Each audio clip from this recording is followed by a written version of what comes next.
Episode 7, A Dark Place. Hello, Becky. Hello. And yeah, I didn't mention in the last video, but I am full of cold, and yeah, we've been delayed in filming, but anyway, you don't care either. So before we get to the episode, my book is still out, and we have a review in from Professor Brian Cox, who says, "Yes, I can't believe it. Chris has actually convinced me that ghosts are real." So that was nice. So I think you should take his advice and go and buy my book. Thank you.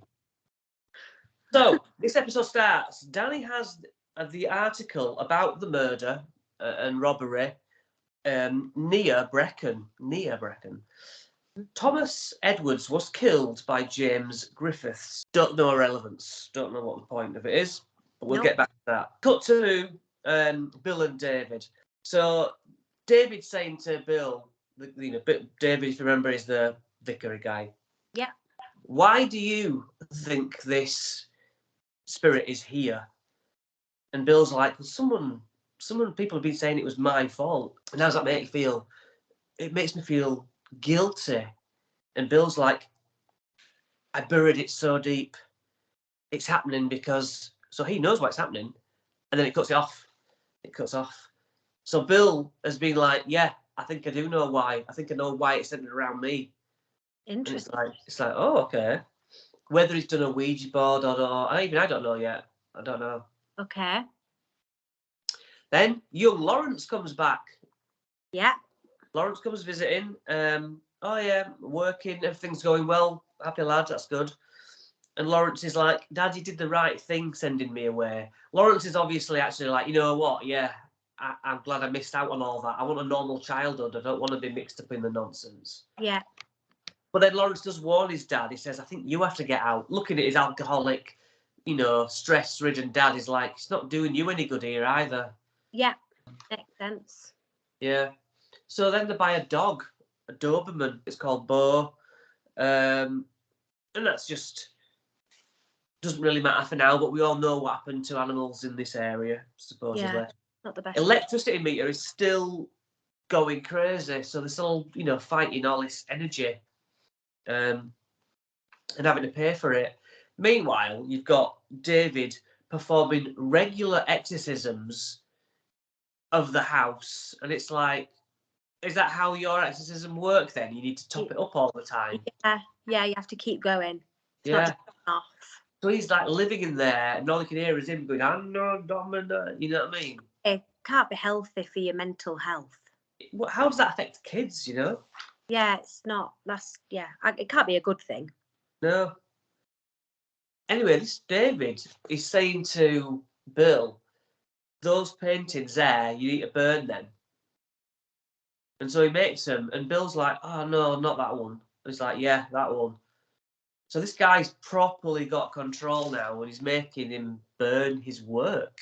Yeah, which must be, as an artist, imagine how soul destroying that is. Yeah, even if you painted it at someone else's hand, it's like, that's worth money, that. Yeah, exactly. That's literally his livelihood. Yeah. So I guess Liz is also there, like, why is he taking over and Yeah, it's not healthy. mortifying? Satan is always the one being blamed. And cut to Kieran, he's like, this is harmful. His influence is making it worse. Even Evelyn agrees. She's like, oh, is it demons? Is it the devil? This is just, it's going to, like we say, it's just not a good situation to be in all the time, hearing that influence. No, I think it probably makes you even more susceptible to thinking it's happening, even if it isn't happening. Yeah. Because you're constantly open to it. Yeah. See, we had that CCTV camera and stuff in that little baby's bedroom, but because it were a baby, it didn't know what was going on. Yeah. You weren't going in there with speaking Latin and... That's right. Yeah. And it wasn't like a young kid who was like, oh, these will get rid of the ghosts. Well, don't say that, do you?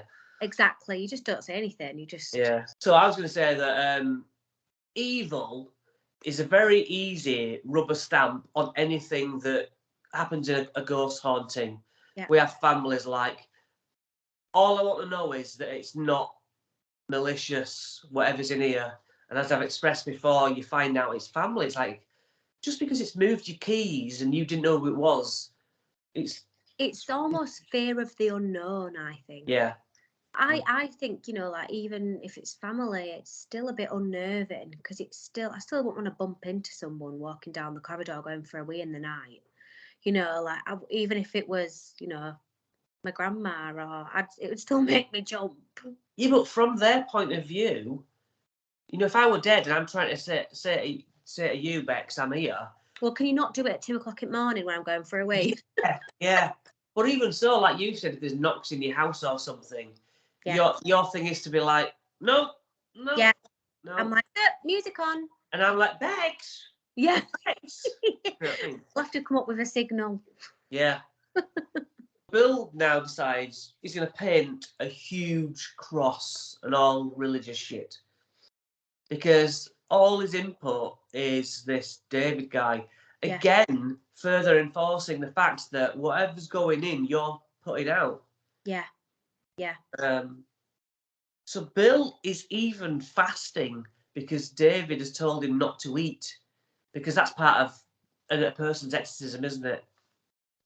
Just sounds like so much control. But you also want the problem fixing at any cost. You're desperate. And you don't know what to do. So you're like, I'll just do what you say because I want a finish to it. I would genuinely do it. I would do anything to make it. Liz actually confronts Bill and she's like, look at you. Burnt your paintings, you're fasting. I don't see you. We've got kids and a family, you've got a wife. And you're up here all the time. And nothing is different. All that stuff they're doing, we're still haunted. It's a waste of time and our lives. And it is, isn't it? And it must be so frustrating, because she is literally watching him essentially disappear. Yeah. Okay, so the Victorian time murder, the body was found at Cumgoody Farm. Mike Williams, he's like an expert on the case, is that he knows about the thing, and he says that in 1848, both the guys were friends and labourers and working on this farm, and James knew where the axe was in the farm barn. Okay. And he waited until other lad was like back towards him, and went up behind him and smashed his brains in with his axe. And do we know why? We don't know why, and this is the problem that was like put forward. He was robbed of the few coins he had, and then came the, well, what drove him to do it? Because it didn't seem to be, about robbery. Well, no, but these two friends have obviously had some sort of fallout. There's obviously, there's something going on. You don't just bash someone's brains in with an axe for no reason. There's obviously been a dispute, or he's found something out, or where they're saying paranormal, like, why has he suddenly done it? It's like, you don't know what's going on between mates. No, it seems like and for it to have happened, so it happened at Hale Fanog, they believe. They think there's no link. There's no link whatsoever, is there?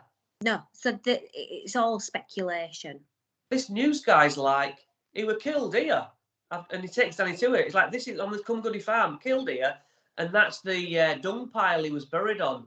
And the copper come across, kicked the dung pile, and all his blood come out. And he's like, well, where's Hale Vanog coming to it? Where's the connection? Yeah. Because initially in the last episode we were saying, weren't we, that we believed from what was said that there was a big connection with Hale Fanog with the murder.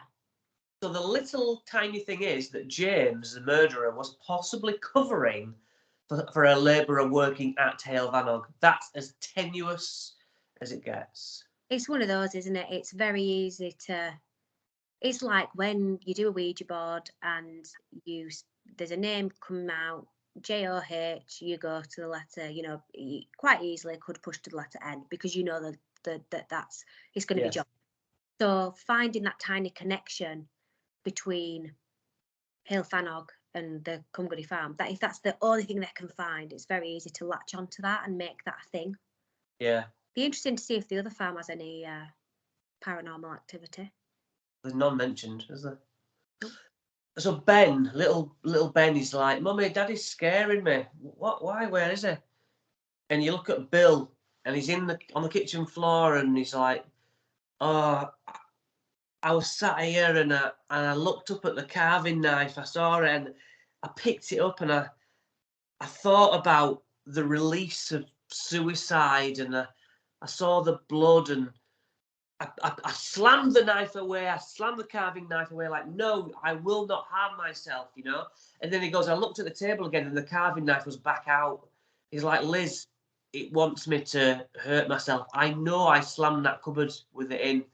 And you're like, did you though? Are you having Are you having a breakdown?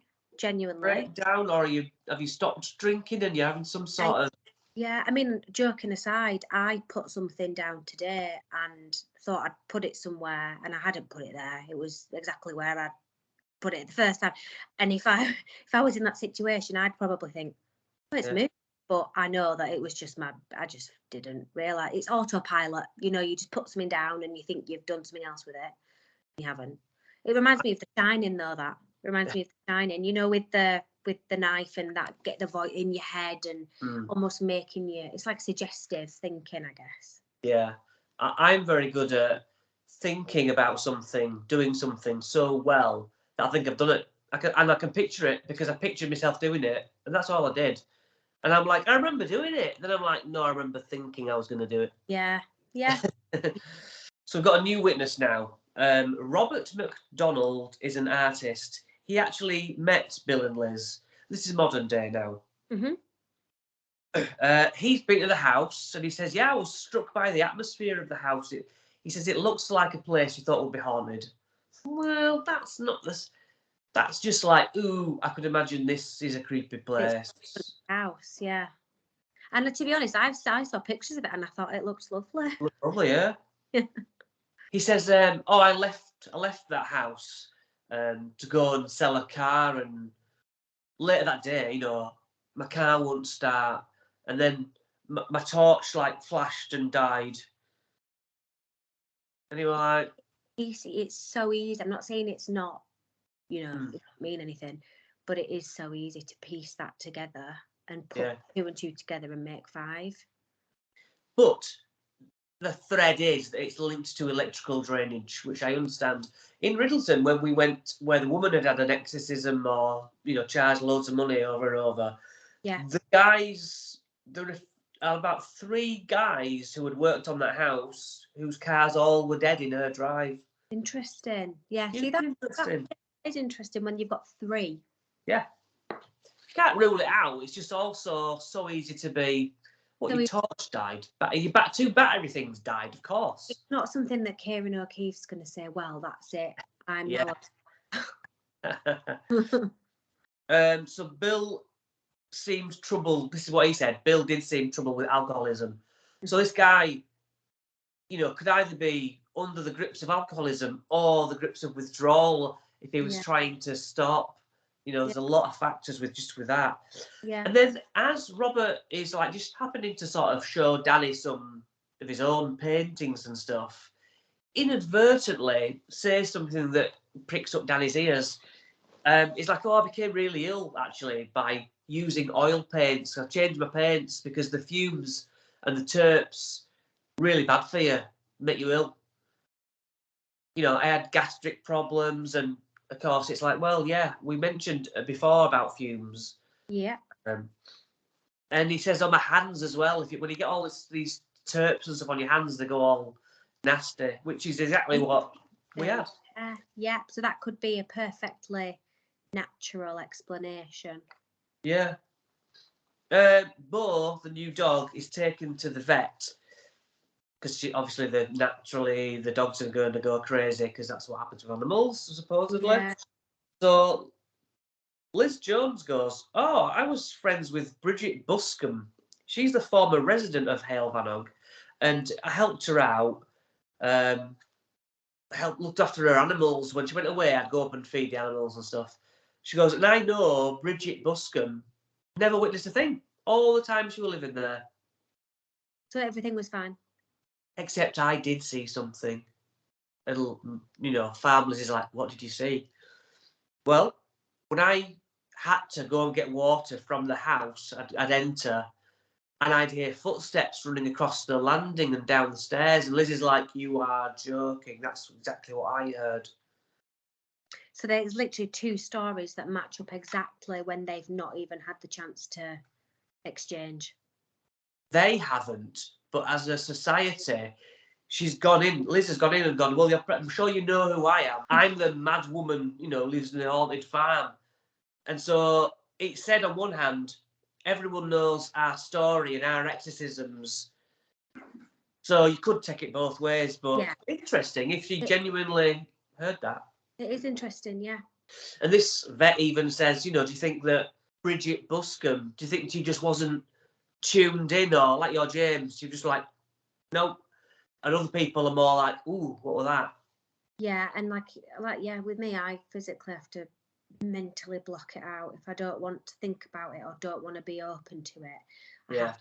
I almost have to, you have blinkers. Yeah. I almost put them on mentally and not Yeah. think about anything else. I have to close them completely. Yeah. And I think some people are just naturally like that. So that's pretty much the end of that episode. And we have an update episode left, and then number 8, final. Be interesting to see how that goes. Well, they are pulling in really weak elements. This whole murder farm, it's like, so you've got nothing then? Yeah, there actually isn't a lot to pull it all together. Not yet, anyway. Not yet. But fingers crossed. Okay, thank you for watching, everybody. And see you in the next episodes. Yeah, bye.